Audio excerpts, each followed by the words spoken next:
It begins in the quiet hours, when the world finally softens and the noise outside dissolves into stillness. Most people rest there, but for the overthinker, that's when the orchestra begins. Thoughts rise and fall like tides, relentless, cyclical, never still. Every possibility replays itself in high definition. Every word, every expression, every silence between sentences. The mind becomes both detective and defendant, endlessly cross-examining itself. Did I say too much? Did I not say enough? What did they mean by that? To overthink is to live in the echo chamber of one's own awareness. It's to be haunted not by ghosts, but by interpretations. At its essence, overthinking is not the mind's arrogance. It's the psyche's attempt to feel safe. Beneath the noise lies fear. The fear of being wrong, rejected, misunderstood, or unloved. In Jungian terms, the overthinker lives in a constant negotiation between the ego and the shadow. The ego wants control, to predict, to perfect, to protect. The shadow, on the other hand, carries the raw, instinctive truths that the conscious mind avoids. Anger, shame, insecurity, desire. The overthinker's mind becomes a battleground between what feels and what must appear composed. Every analysis is a shield, every mental rehearsal, a quiet prayer to avoid pain. For many, this began long before adulthood, often in childhood homes, where emotional attunement was inconsistent, where love had to be earned through performance, politeness, or prediction. These children learned to read rooms like weather forecasts. They scanned their parents' faces, tone, and silence for signs of safety. A sigh could mean trouble. A delay in response could mean disapproval, and so they developed a survival strategy.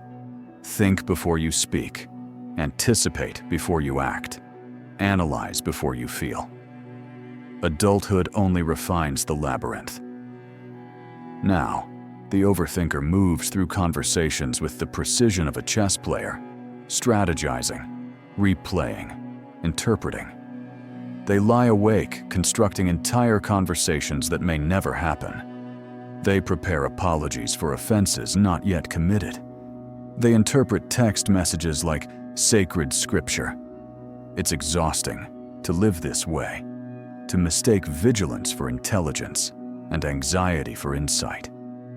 The overthinker does not simply think more than others. They feel responsible for thinking, as if thinking enough could prevent pain, fix the past, or secure love. But the tragedy of overthinking is this: the very process meant to protect you from hurt becomes the source of it, because life can't be lived from a distance, and thought, no matter how deep, cannot substitute for trust. The overthinker's mind is like a house built entirely of mirrors, every wall reflecting another wall, every image refracted into infinity. It's beautiful, intricate, but disorienting. There is no solid ground, no true center. This architecture was never built for peace. It was built for protection. When emotions become overwhelming, analysis offers structure. When relationships feel unpredictable, thinking offers a sense of control. But mirrors don't hold you. They only show you reflections of reflections. Never the warmth of touch, never the simplicity of presence. And so the overthinker becomes both architect and prisoner of their own mental fortress. They know how to interpret everything, except silence. Overthinking offers an illusion of safety, but it's a safety built on distance. To analyze something is to step away from it. To dissect emotion is to drain its color. That's the paradox. The more we think to control life, the less alive we feel. The overthinker's tragedy is that they can imagine infinite versions of themselves, all better, wiser, more careful, yet none of them ever feel real. The self becomes hypothetical.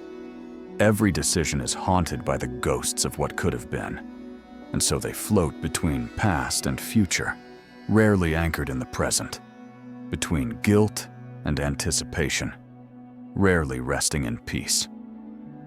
Maybe you know this feeling, the endless mental loops, the invisible tension in your chest. Maybe you've replayed conversations that no one else remembers. Maybe you've apologized for things that weren't even your fault, just to silence the unease.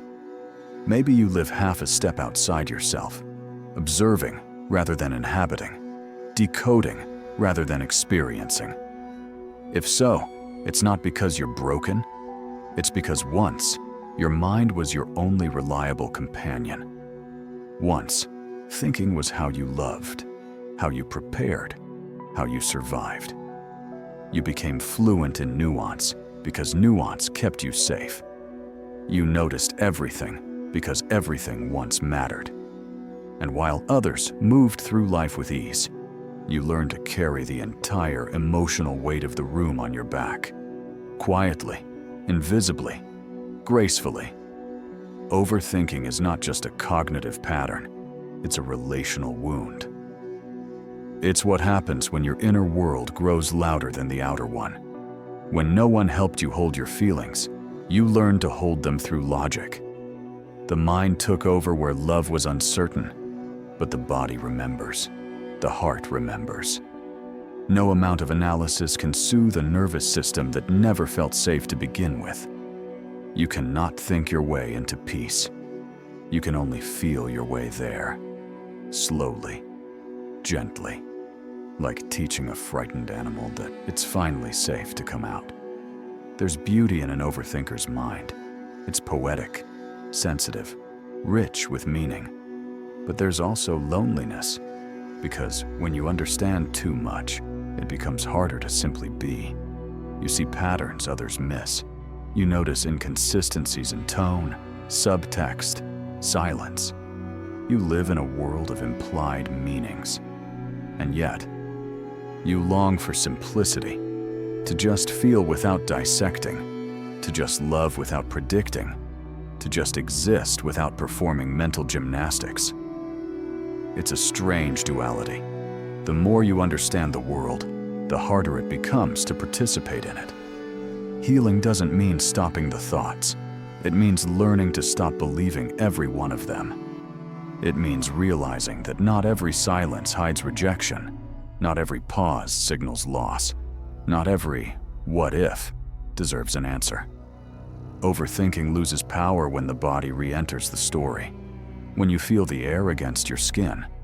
When you let the heart, not the head, be the narrator. It's not about suppressing thoughts. It's about grounding them in the present moment, where life actually happens. In therapy, this often begins with self-trust. Because overthinking thrives where self-trust has withered. When you no longer trust your instincts, you outsource life to logic. But the mind can't give you what only experience can. Imagine, for a moment, setting the mirrors down. Imagine stepping barefoot onto solid ground. No reflections, no predictions, just the quiet pulse of now. You will still think, of course, but the thoughts will pass like clouds, not storms. They will no longer anchor you to the past or project you into imagined futures. You'll begin to realize that peace isn't found in having every answer. It's found in finally allowing some questions to remain unanswered. You'll learn that not every silence needs to be decoded. Some are just silence, and that's okay. You'll see that life doesn't reward the one who figures it all out. It rewards the one who dares to live even when they can't. In time, the mind learns to rest. Not because it has conquered uncertainty, but because it has made peace with it. This is the quiet revolution of the overthinker's healing. Learning that safety isn't in control, but in connection. That understanding everything is not the same as feeling understood. That love, real love, does not require analysis, only presence. The same sensitivity that once tormented you can become your gift. The same depth that once isolated you can become your empathy. You were never meant to silence your thoughts, only to let them sing in harmony with your heart. In the end, overthinking is not the mind's flaw, but its longing, a yearning to rewrite a story that once left you powerless. But life cannot be rewritten. It can only be lived forward. So breathe. Let the thoughts come and go like waves against the shore. You are not the tide. You are the ocean. Peace begins the moment you stop trying to think your way into worthiness. And simply remember, you were worthy all along.